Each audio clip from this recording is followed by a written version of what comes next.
Hello friends, அனைவருக்கும் வணக்கம். ரொம்ப நாள் கழிச்சு நான் பாவக்காய் பொரிக்கலாம் பிளான் பண்ணேன். பாவக்காய் பொரித்து சாதத்தில் பிசைஞ்சு சாப்பிட்ணும்னு நினச்சிட்டு இருந்தேன். சரி, இன்றைக்கி வந்து முன்னாடி நான் பாவக்காய் வாங்கி வச்சுருந்தேன்.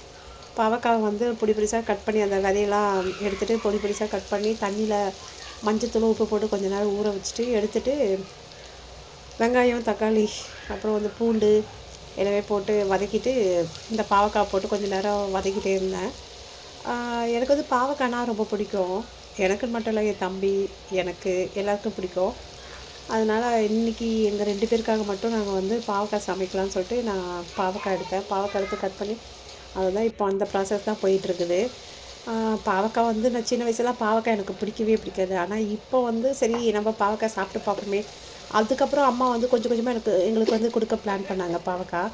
பாவக்காய் வந்து வெறும் வாயில் சாப்பிட்டா தானேம்மா கசக்கும், நீங்கள் சாதத்தில் பிசைஞ்சு சாப்பிடுன்னு சொல்லுவாங்க. அதனால் நான் பாவக்காய் வந்து ரொம்ப நாள் கழித்து இன்றைக்கி தான் வந்து பாவக்காய்